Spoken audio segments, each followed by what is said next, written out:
E se o destino, num giro cruel, tirasse de você a própria voz, deixando apenas o eco de um passado que não para de doer? E se, no meio do silêncio mais pesado, uma melodia esquecida pudesse abrir as portas trancadas do coração? Será que um encontro improvável, desses que só a vida sabe tecer, pode mesmo mudar tudo que você achou que estava perdido para sempre? Sob o sol escaldante de uma tarde de janeiro, no coração de Brasília, o Palácio da Alvorada se erguia como um testemunho de poder e solidão. Dentro de suas paredes de vidro e concreto, projetadas por Niemeyer, o governador Roberto Albuquerque de Carvalho caminhava devagar pelo corredor principal, o som dos passos ecoando no mármore frio. Ele era um homem de presença imponente, mesmo agora, com os ombros ligeiramente curvados sob o peso de algo invisível. A pele morena, marcada pelo tempo e pelo sol do centro-oeste, contrastava com o terno preto impecável, mas eram os olhos que traíam tudo. Castanhos, profundos, mas opacos, como um lago que não reflete mais o céu. Ele passava os dedos pela gravata, ajustando-a sem precisar. Um gesto mecânico enquanto olhava pela janela para o lago Paranoá, onde o horizonte parecia engolir suas próprias lembranças. O cheiro de café fresco vindo da cozinha misturava-se com o leve aroma de cera do chão recém-polido, mas nem isso parecia trazê-lo de volta ao presente. Quando um assessor se aproximou, com papéis na mão e Excelência, precisamos revisar o discurso para amanhã. Roberto apenas acenou com a cabeça, sem emitir som algum. Nenhum murmúrio, nenhum sussurro. Sua boca permanecia cerrada, como se as palavras tivessem sido roubadas de sua alma. Era assim todos os dias.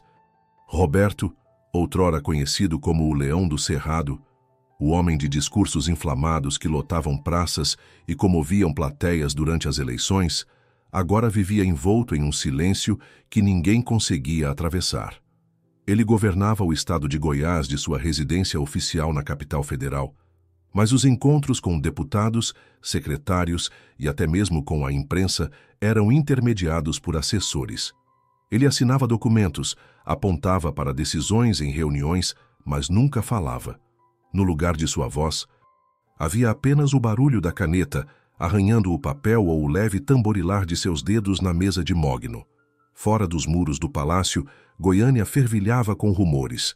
Uns diziam que era uma doença rara, outros juravam que era pura teimosia, um protesto político contra as pressões do cargo. Mas ninguém sabia a verdade, ou pelo menos ninguém ousava tocar no que realmente acontecera. Quando o dia terminava, Roberto se retirava para seu escritório, onde uma garrafa de cachaça artesanal de Pirenópolis descansava intocada na estante. Ele pegava um copo, encarava o líquido âmbar por longos minutos, mas nunca bebia. Era como se até os prazeres mais simples fossem um luxo que ele não merecia mais.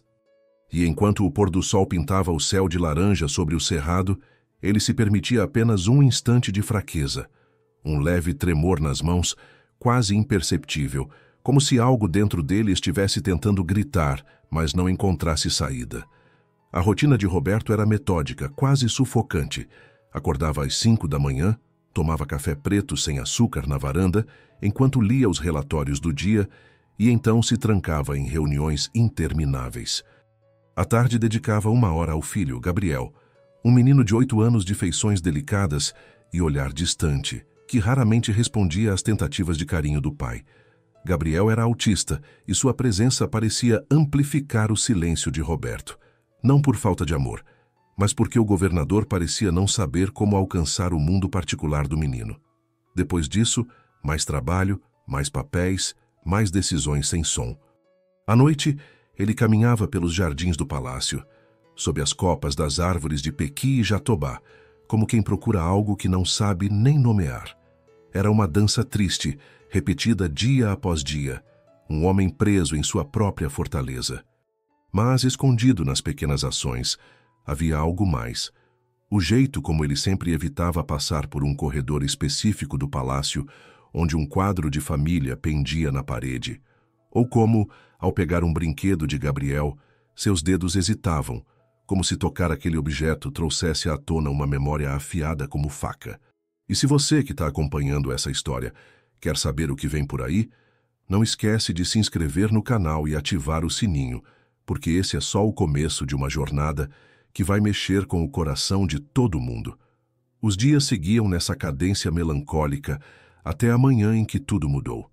Era um sábado abafado, com o céu carregado anunciando uma daquelas chuvas de verão que transformam as ruas de Brasília em rios.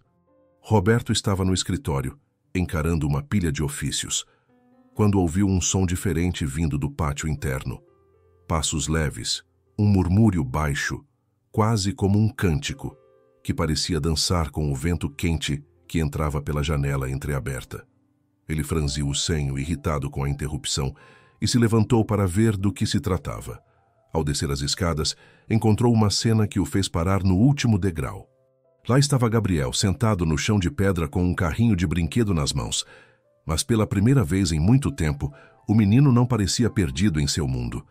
Seus olhos, sempre tão distantes, acompanhavam com curiosidade uma mulher que se abaixava ao seu lado, sorrindo com uma naturalidade que contrastava com a formalidade daquele lugar.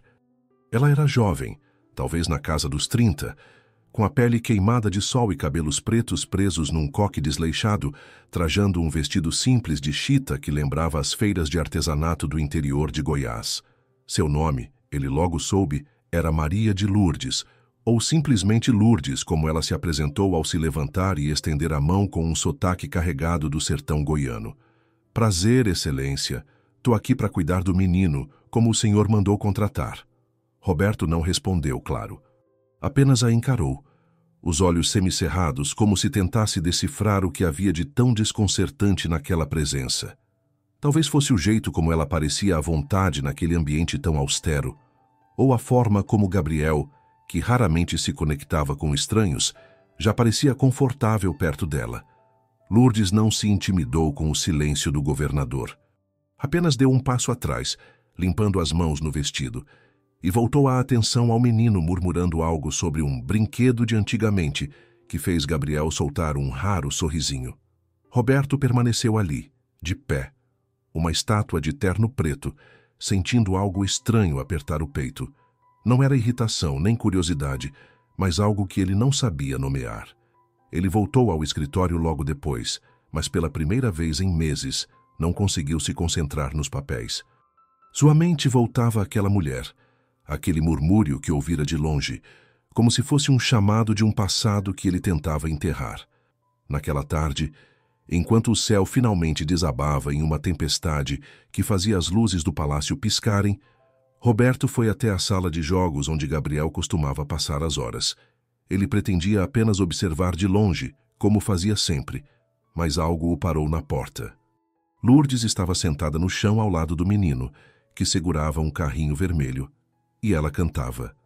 Não era uma música qualquer, não era uma cantiga moderna ou um hit de rádio, era uma toada antiga, dessas que as avós cantam nos quintais do interior, uma melodia que parecia carregar o cheiro de terra molhada e o som de um rio correndo. Ô, canoinha, vai pro mar, leva meu bem, não deixa ele se afogar. A voz dela era rouca, mas doce, como um acalento que atravessava gerações. Gabriel balançava o corpo levemente, hipnotizado, enquanto as mãos de Roberto, escondidas nos bolsos, começaram a tremer. Ele fechou os olhos por um instante, e era como se o chão sob seus pés tivesse desaparecido. Aquela música, ele conhecia aquela música. Não era só uma canção qualquer do sertão goiano, era a canção. A mesma que alguém, há muito tempo, cantava para ele em noites de tempestade, quando o mundo ainda fazia sentido. E, naquele momento, algo dentro dele, algo que ele havia trancado com 1000 chaves, começou a rachar. Antes que pudesse se conter, um som rouco, quase inaudível, escapou de sua garganta. O primeiro som que ele emitira em anos. Lourdes parou de cantar abruptamente, virando-se para ele com os olhos arregalados, enquanto o coração de Roberto batia como tambor de festa junina. Ele havia feito o impossível. Ele havia tentado falar. O som rouco que escapou da garganta de Roberto pareceu rasgar o ar pesado da sala de jogos. Era um ruído frágil, quase um gemido, mas para ele soou como um trovão que anunciava o desmoronar de uma fortaleza inteira.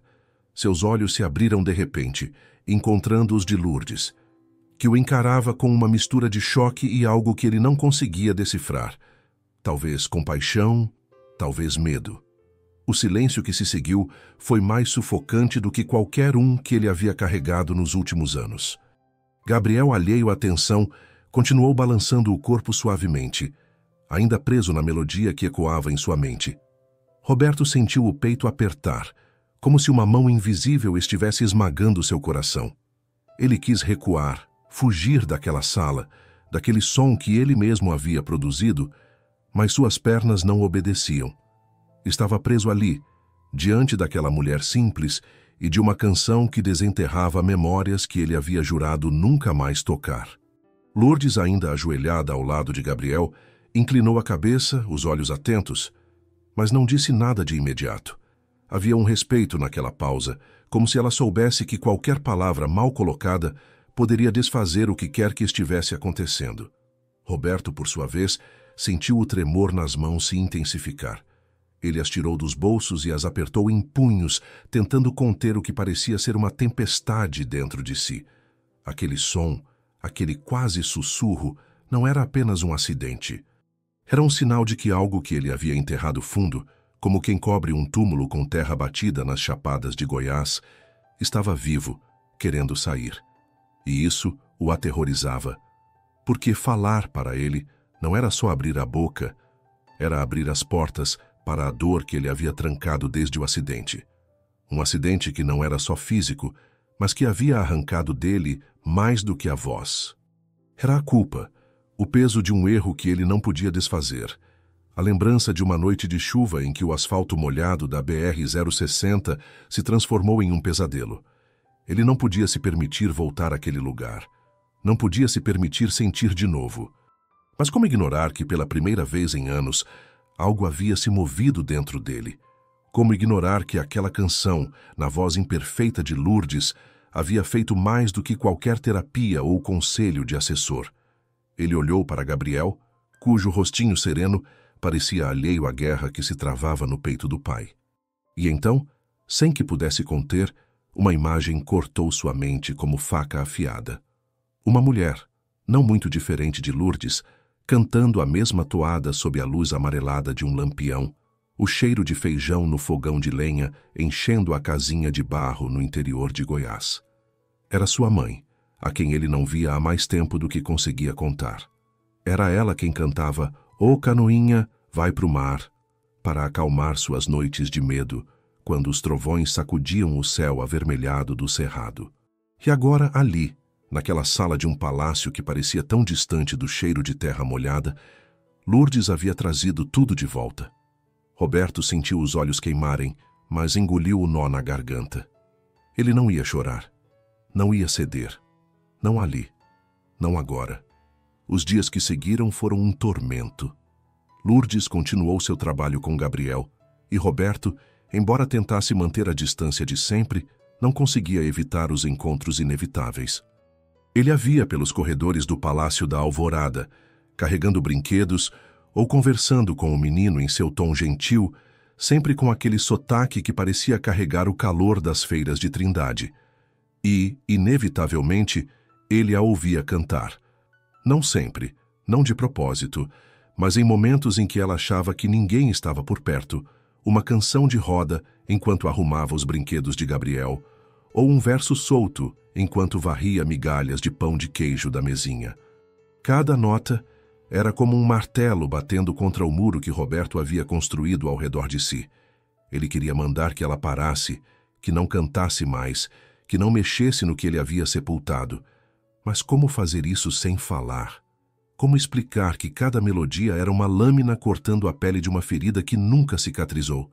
Então, ele se calava, como sempre, mas a presença dela se tornava cada vez mais insuportável e, ao mesmo tempo, inevitável. A tensão cresceu até que, numa tarde abafada de fevereiro, explodiu. Roberto estava no jardim do palácio, sob a sombra de um pequi carregado de frutos amarelos, o cheiro doce e acre da árvore misturando-se ao calor que parecia derreter até os pensamentos. Ele segurava um relatório, mas não conseguia ler. Seus olhos vagavam para o pátio, onde Lourdes brincava com Gabriel, os dois sentados na grama, enquanto ela construía torres de blocos de madeira. E então, como se o céu tivesse conspirado contra ele, ela começou a cantar de novo. Dessa vez não era "Ô Canoinha". Era outra música, mas tão antiga quanto, uma cantiga de ninar que falava de um boiadeiro perdido na noite. Roberto sentiu o papel do relatório amassar em suas mãos antes mesmo de perceber que o estava apertando. Algo estalou dentro dele, uma raiva misturada com desespero, como se a voz dela fosse um dedo apontado para sua fraqueza. Ele se levantou de repente, largando o relatório no banco de pedra, e caminhou até eles com passos firmes, quase agressivos. Lourdes parou de cantar no instante em que notou a aproximação, o rosto se enrijecendo com um misto de surpresa e cautela. Gabriel, alheio como sempre, continuou empilhando os blocos. Roberto parou a poucos passos dela, os olhos queimando, a respiração pesada. Ele apontou para ela, depois para a própria boca, num gesto que tentava dizer "pare", mas que parecia mais um grito mudo de socorro. Lourdes se levantou devagar, limpando as mãos na saia do vestido de chita, e o encarou sem recuar. "Excelência, se é sobre o canto, eu peço perdão se incomodei", disse ela, a voz firme, mas com um tom de respeito que não escondia a curiosidade. "Só achei que o menino gostava, que acalmava ele, mas se o senhor não quer, eu não canto mais." Roberto balançou a cabeça frustrado, os punhos cerrados ao lado do corpo. Não era só isso. Não era só o canto. Era o que o canto trazia, o que acordava, o que ele não queria enfrentar.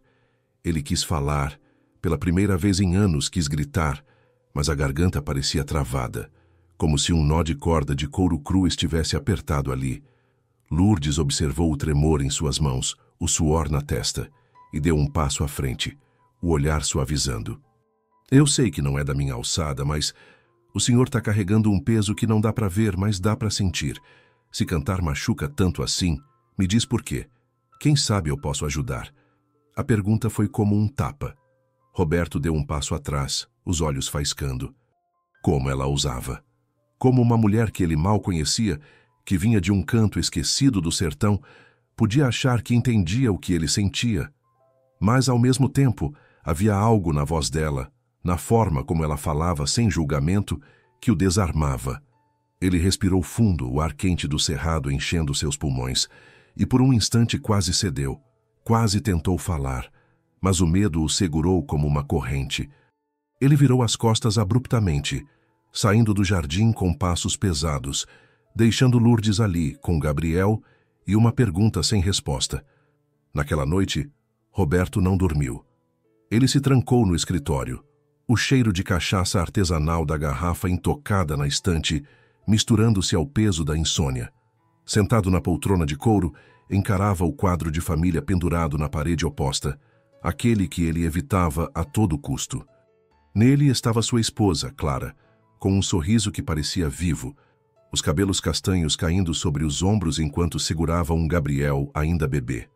Ao lado, ele mesmo, mais jovem, com um brilho nos olhos que não existia mais. A culpa o engoliu de novo, como uma piranha devorando carne num rio escuro do Pantanal. O acidente.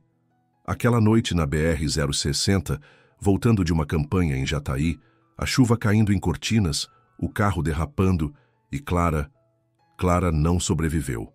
Ele sim, mas perdeu a voz. Não por causa de ferimentos na garganta, mas porque não conseguia mais suportar o som da própria dor. Falar era lembrar. Falar era admitir que ele estava ao volante, que ele falhou. E agora, Lourdes, sem saber de nada, havia trazido tudo à tona com uma simples canção. No dia seguinte, um novo obstáculo surgiu. Um assessor, Carlos, um homem de terno impecável e olhar desconfiado, entrou no escritório com uma pasta cheia de papéis e um ar de urgência. Ele era um dos poucos que sabiam do passado de Roberto, mas nunca tocava no assunto diretamente. Dessa vez, porém, suas palavras pesaram como chumbo. "Excelência, temos um problema com a nova cuidadora. Alguns funcionários andam comentando que ela é informal demais. Acham que não combina com o ambiente do palácio." Sem contar que tem gente na mídia farejando qualquer coisa fora do comum. Se descobrirem que uma mulher do interior sem formação específica está cuidando do Gabriel, pode virar um escândalo. Melhor dispensar antes que isso cresça. Roberto sentiu um calor subir pelo pescoço. Dispensar Lourdes? Depois do que havia acontecido, depois de ver como Gabriel parecia mais presente com ela por perto. Mas Carlos tinha um ponto. O palácio era um ninho de cobras, cheio de intrigas e olhares atentos. Um governador mudo já era alvo de fofocas. Uma cuidadora inadequada poderia ser a gota d'água. Ele tamborilou os dedos na mesa de mogno, o som ecoando como um tambor de guerra. Seus valores estavam em choque: proteger Gabriel, que finalmente parecia se abrir, ou proteger sua imagem, sua fortaleza de silêncio. Ele acenou para Carlos esperar. Pegou uma caneta e rabiscou num papel. Deixe comigo, vou resolver. Mas, enquanto o assessor saía, Roberto sabia que não tinha ideia do que fazer. A situação o levou a um lugar que ele evitava há anos. Era fim de semana, e ele decidiu levar Gabriel para um passeio, algo que raramente fazia, mas que sentiu ser necessário para clarear a mente. O destino foi a Catedral Metropolitana de Brasília, um marco da cidade. Com sua estrutura de concreto que lembrava mãos erguidas ao céu, como se pedissem por respostas que nunca vinham. O sol batia nos vitrais, lançando luzes coloridas no interior, e o cheiro de incenso pairava no ar, misturado ao murmúrio de turistas e fiéis. Gabriel caminhava ao lado do pai, segurando sua mão, mas com o olhar perdido nos desenhos do chão. Lourdes os acompanhava a pedido de Roberto, que ainda não sabia se era um ato de confiança ou apenas um teste. Ele a observava de canto de olho, notando como ela parecia pequena diante da grandiosidade da catedral, mas ao mesmo tempo tão à vontade, como se aquele lugar sagrado fosse só mais um pedaço de terra goiana onde ela podia pisar descalça. Em um canto, perto de um altar lateral, ela se abaixou ao lado de Gabriel, apontando para um vitral azul que lembrava um rio. "Olha, menino, parece o Araguaia, não parece?" Gabriel sorriu, e Roberto sentiu o peito apertar de novo. Como ela fazia isso? Como conseguia alcançar o filho dele de um jeito que ele nunca conseguiu? Foi ali, entre as colunas de concreto e os ecos de orações, que Roberto enfrentou outro pedaço do conflito. Ele viu um grupo de repórteres do lado de fora, câmeras penduradas no pescoço, provavelmente farejando qualquer aparição pública do governador. O medo de um escândalo, como Carlos havia alertado, fez suas mãos suarem. Ele quis sair dali, levar Gabriel e Lourdes embora, antes que fossem notados. Mas então percebeu algo. Gabriel pela primeira vez parecia à vontade num lugar cheio de gente, graças à presença de Lourdes. Dispensá-la seria como apagar uma luz que finalmente havia se acendido para o menino. E no fundo, para ele também. Enquanto pensava nisso, ele se virou para o público que nos acompanha. Se você está sentindo esse conflito junto com a gente, não esquece de se inscrever no canal e ativar o sininho, porque essa história está só começando a pegar fogo. Os dias seguintes foram um teste de resistência. Lourdes continuava seu trabalho, alheia aos comentários nos corredores do palácio, mas Roberto notava os olhares dos funcionários, as fofocas sussurradas atrás de portas fechadas. Ele via como Gabriel se apegava a ela, como o menino começava a balbuciar sons que imitavam as canções que ela cantava. E cada som era uma facada no peito de Roberto, porque ele sabia que, se cedesse ao que sentia, se deixasse a voz dela abrir as trancadas de seu coração, teria que enfrentar o passado que o sufocava. Ele começou a evitar os dois, se trancando no escritório por horas, mas o som da voz de Lourdes parecia atravessar as paredes, como o canto de um passarinho que insiste em voar sobre o cerrado seco. O ponto de ruptura veio numa noite de tempestade, dessas que transformam Brasília numa terra de rios temporários, o céu cortado por relâmpagos que iluminavam o lago Paranoá como num grito de raiva. Roberto estava na varanda, encarando a chuva, quando ouviu passos atrás de si. Era Lourdes, o rosto sério, carregando um pedaço de tecido que parecia uma trouxinha de pano. Ela parou a alguns metros, o vento soprando os cabelos soltos, e falou sem rodeios. Excelência, eu sei que o senhor está pensando em me mandar embora. Não sou boba, ouço as conversas por aí. Mas antes de fazer isso, preciso que o senhor ouça uma coisa. Eu não vim aqui só por dinheiro. Vim porque sei o que é perder alguém, sei o que é carregar um silêncio que pesa mais que pedra. Minha mãe cantava para mim essas músicas, como eu canto para o Gabriel.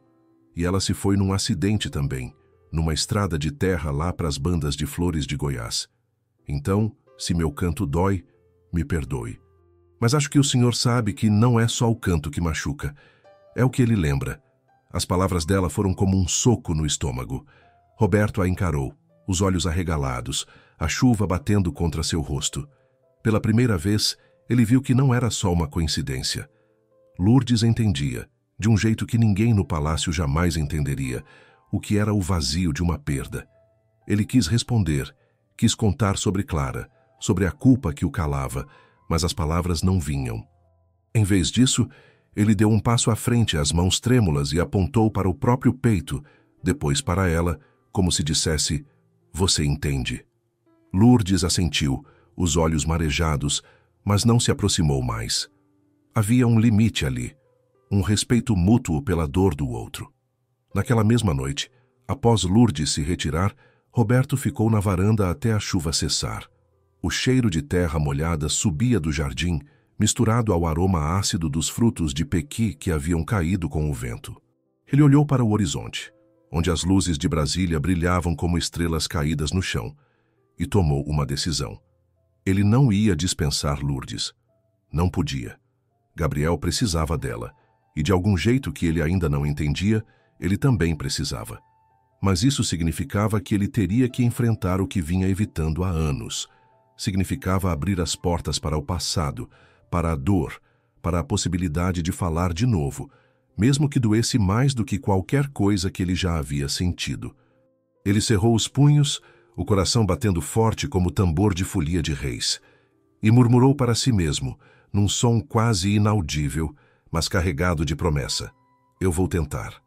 Era a primeira vez em anos que ele se permitia acreditar que havia um caminho de volta, mesmo que fosse torto, mesmo que doesse como pisar em espinhos de mandacaru.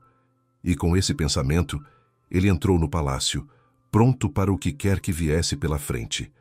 A noite ainda carregava os ecos da tempestade, quando Roberto cruzou o limiar do Palácio da Alvorada.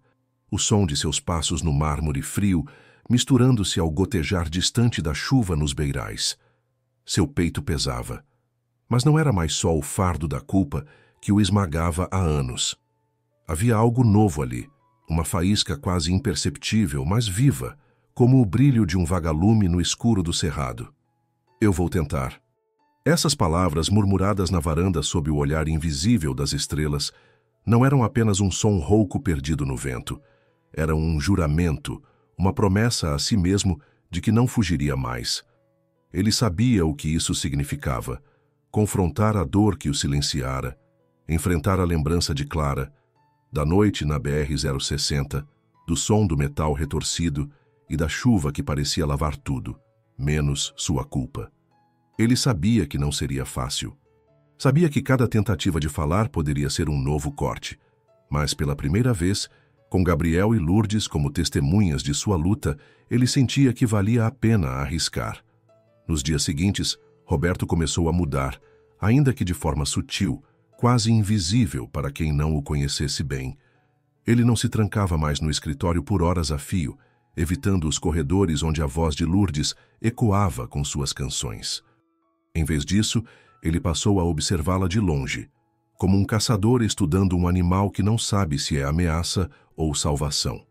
Via como ela se movia pelo palácio, com aquela simplicidade que parecia deslocada entre os móveis de design e os quadros formais, o vestido de chita contrastando com os ternos e tailleurs dos assessores. Via como Gabriel, seu filho, que sempre parecera viver em um mundo à parte, começava a responder a ela com pequenos gestos, um olhar mais demorado, um toque hesitante na mão enquanto ela cantava uma cantiga sobre o boi barroso. E cada vez que ouvia a voz de Lourdes, mesmo de longe, algo dentro de Roberto tremia, como se as notas fossem pedras atiradas contra o vidro frágil de sua armadura. Ele não falava ainda, não de verdade, mas começava a ensaiar sons no silêncio de seu quarto à noite, quando ninguém podia ouvir. Eram grunhidos roucos, sílabas quebradas como galhos secos, mas eram algo. Era um começo, mas o mundo ao seu redor não parava para esperar sua transformação. As fofocas no palácio se intensificavam, alimentadas por olhares desconfiados e murmúrios nos corredores. Carlos, o assessor de confiança, voltou a abordar o assunto com uma urgência que Roberto não podia ignorar. Sentado na cadeira de couro do escritório, com o cheiro da cachaça artesanal da garrafa intocada pairando como uma tentação, Carlos bateu uma pasta preta sobre a mesa de mogno, o som ecoando como um aviso. Excelência, a imprensa está farejando. Já tem jornalista de Goiânia perguntando por que uma mulher sem credenciais formais está cuidando do seu filho. Se isso vazar como negligência, não tem como segurar a crise. E tem mais. Algumas fontes internas estão falando que ela desrespeita a formalidade do ambiente. O senhor sabe como isso pode ser interpretado. Roberto ouviu em silêncio, o rosto impassível, mas por dentro o conflito rugia como um vento forte no cerrado, levantando poeira e obscurando o caminho. Ele sabia que Carlos tinha razão. O Palácio da Alvorada não era apenas uma casa. Era um palco onde cada gesto era julgado, cada decisão dissecada. Mas também sabia que mandar Lourdes embora seria como apagar a única luz que parecia brilhar para Gabriel, e admitisse ou não, para ele mesmo. Pegou a caneta com dedos firmes, rabiscou num papel, vou decidir em breve, mas o olhar que lançou a Carlos era de quem não queria ser pressionado mais. O assessor saiu, mas o peso da decisão ficou, pendurado sobre Roberto como uma nuvem de temporal que se recusa a desabar. A tensão cresceu como o calor abafado de uma tarde de fevereiro em Brasília, quando o ar parece pesado demais para respirar. Roberto sabia que não podia adiar a escolha para sempre. Cada dia que passava com Lourdes por perto era um risco maior de exposição, mas também um passo a mais na conexão com Gabriel. Ele começou a se aproximar mais dos dois, não por coragem, mas por necessidade. Numa tarde, enquanto o sol pintava o lago Paranoá de dourado, ele se sentou no jardim, a poucos metros de onde Lourdes brincava com o menino. Ela construía castelos de areia com baldes de plástico, rindo de algo que Gabriel havia feito.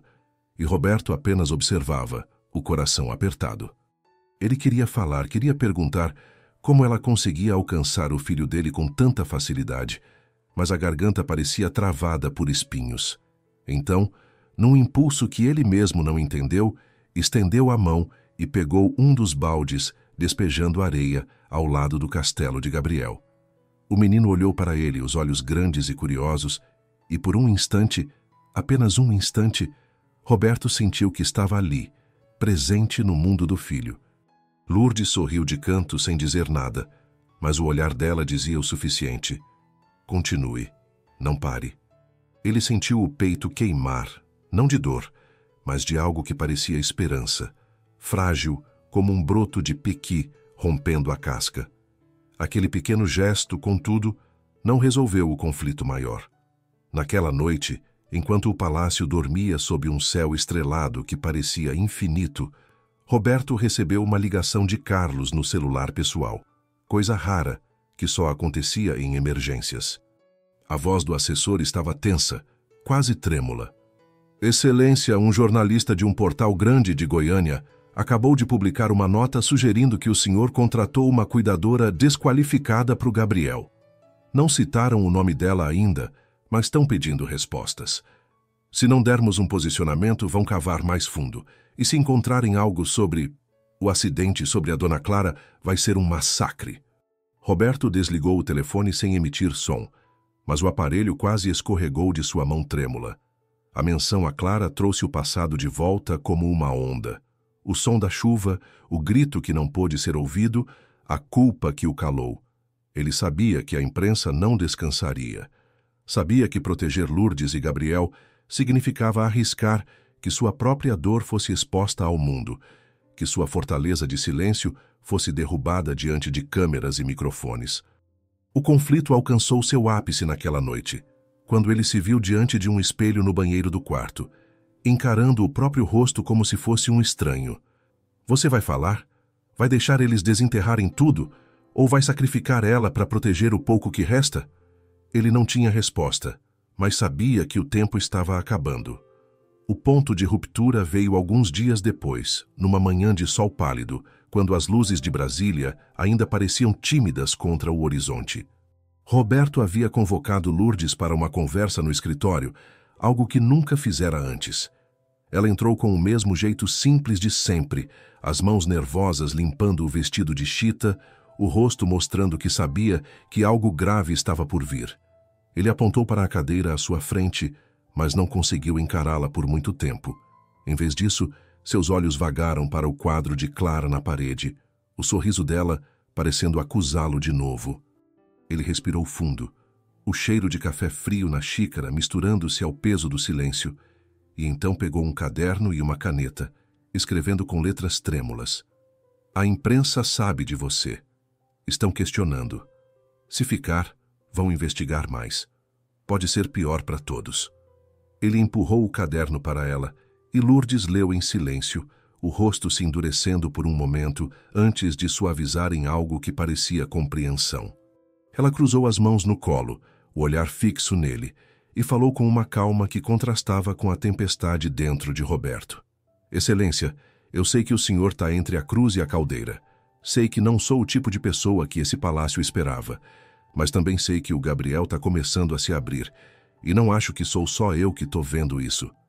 O senhor também está, e se meu canto, minha presença, está mexendo com algo que dói, me diga o que é. Fala comigo, mesmo que seja só um sussurro. Eu não vou julgar, só quero entender. A voz dela era como um rio calmo cortando o sertão, firme, mas acolhedora, e Roberto sentiu algo dentro de si desmoronar.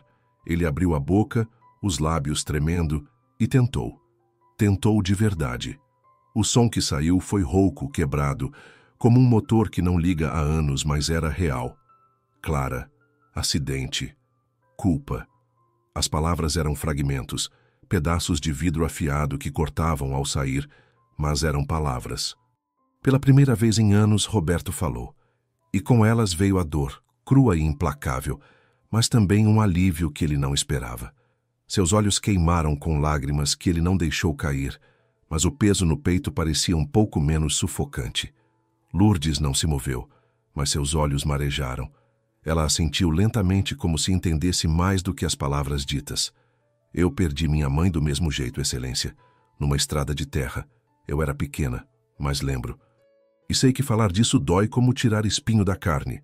Mas às vezes é só falando que a ferida começa a fechar. O senhor não está sozinho nisso, nem o Gabriel.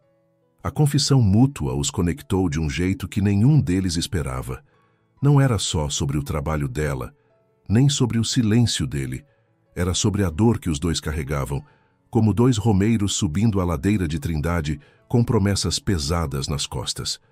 Roberto abaixou a cabeça por um momento, os ombros curvados, mas quando levantou o olhar, havia algo diferente ali. Não era força, não ainda, mas era vontade. Vontade de não fugir mais. Aquele momento de verdade mudou algo fundamental entre eles. Roberto sabia que não podia mandar Lourdes embora, não depois de abrir aquele pedaço de si, mas também sabia que manter ela ali era arriscar tudo, sua privacidade, sua imagem, a paz frágil que tentava construir para Gabriel. Ele tomou uma decisão que parecia impossível dias antes. Ele arriscaria. Arriscaria enfrentar a imprensa, os olhares, as perguntas, porque não podia voltar atrás agora. Era um sacrifício diferente do que imaginara. Não era sacrificar Lourdes, mas sacrificar a fortaleza que construíra, o silêncio que o protegia. Ele pegou o caderno de novo, escreveu com firmeza. Você fica, mas preciso de tempo. Não tô pronto para tudo. Lurcência leu e apenas assentiu, um sorriso triste nos lábios. Ninguém tá pronto, Excelência, mas a gente aprende no caminho. E enquanto eles selavam esse acordo silencioso, eu quero aproveitar para falar com você que está acompanhando essa história tão cheia de emoção. Se esse momento mexeu com você como mexeu comigo, Não esquece de se inscrever no canal e ativar o sininho para não perder o que vem por aí. Essa jornada está só começando a mostrar o poder da conexão humana. Os dias que seguiram foram uma montanha-russa de emoções. Roberto começou a trabalhar com um terapeuta de fala, algo que havia rejeitado por anos. As sessões eram dolorosas, não só pela dificuldade física de formar palavras, mas porque cada som parecia desenterrar um pedaço de memória que ele queria esquecer. Ele falava pouco, mas cada palavra era uma vitória, um tijolo retirado do muro que construíra. Com Lourdes, ele manteve uma distância profissional, mas não hostil. Havia um respeito novo entre eles, uma compreensão de que ambos carregavam cicatrizes. E com Gabriel, Roberto começou a tentar de verdade. Sentava-se com o menino no jardim, mesmo que não houvesse palavras, apenas o som do vento nas folhas de jatobá. Ele tentava imitar os gestos de Lourdes, construindo torres de blocos, e às vezes Gabriel o olhava, como se visse o pai pela primeira vez. Não era perfeito, mas era algo. Era um novo equilíbrio, frágil como uma teia de aranha, mas resistente o suficiente para segurar o peso do presente.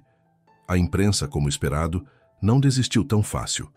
Uma coletiva foi marcada às pressas, depois que mais notas sugerindo negligência com Gabriel começaram a circular. Roberto sabia que não podia evitar para sempre.